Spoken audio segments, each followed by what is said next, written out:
Good afternoon, everyone.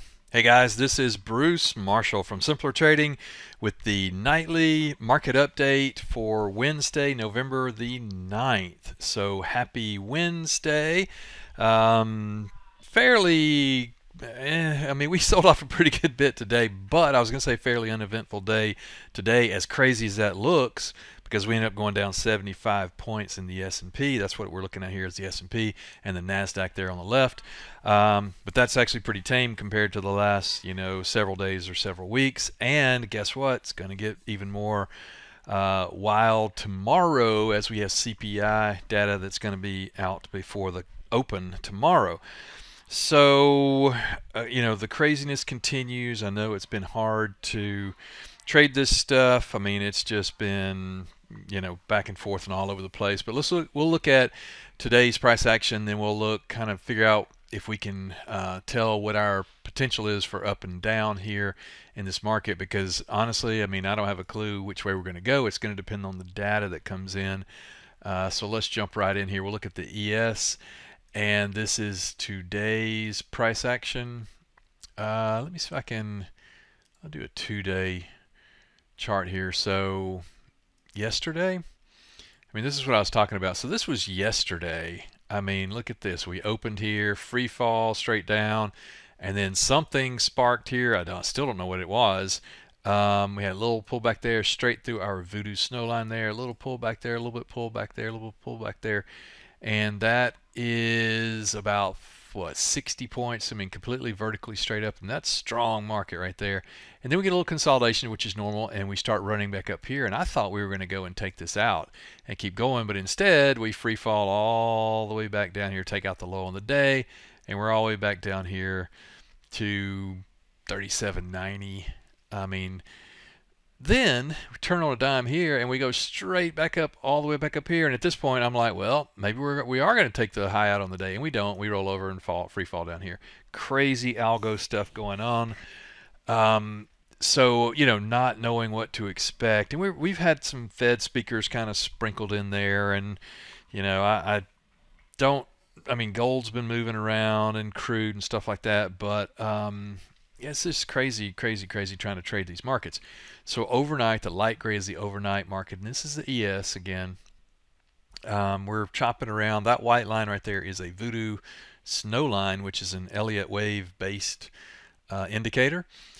And so it does tend to give us support and resistance, and we're just all over it. We're just chopping above it, below it, above it, below it. And then as soon as we open, we just start going down.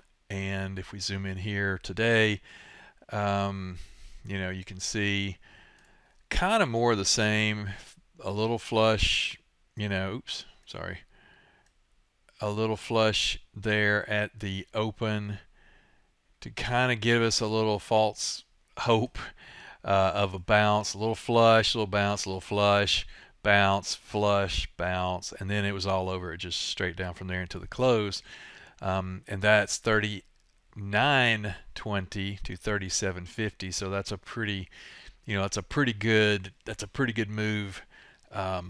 All day long, just drifting lower, drifting lower, drifting lower. So again, tough to kind of trade this stuff just because it's hard to get on either side of this, short or long. So let me show you what we're really looking at here. So here is what's a 1-year chart on the S&P or the ES. I like to look at the ES. The ES and the S&P are the most broad representations of the actual market that we trade. You can look at the Dow, but that's not really representative of the overall market. It's supposed to be, but it's 30 stocks. The S&P's 500. So this is better to me. So this is the start of the year. That's all-time high. You see that little line right there? That's the start of the year, 2022. And basically it's been complete down the whole year with these little intermittent like rallies, along the way. Every time we pop up, we come back down, and I still think that trend probably continues until we get some indication of what's going on with inflation and what the Fed's going to do about it. That's been the primary driving force. Fed raising interest rates, right?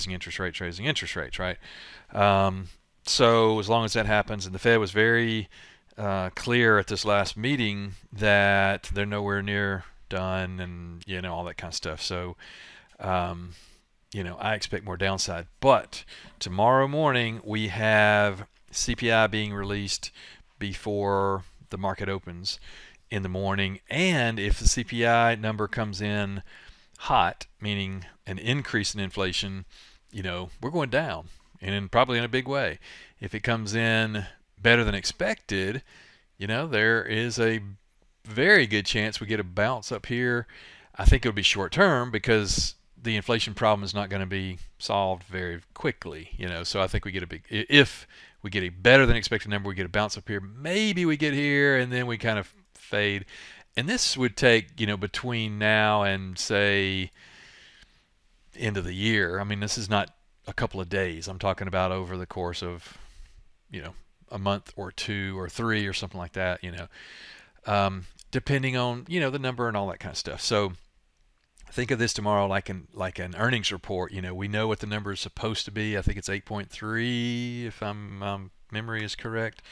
So if it comes in a little bit better than that, let me double check. Yeah, 8.38 is where we're on an annual basis where we're trailing. So if it comes in lower than that, we probably bounce higher.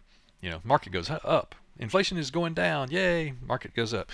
If it comes in higher than that, oh no, inflation is still a big problem. Fed's going to raise rates and we're going down. So I've been trying to, I'm flat right now. I don't have any trades on. I'm just sitting in cash, sitting on my hands, watching. And I like it that, you know, because it doesn't matter which way we go here. I'll play it on either direction.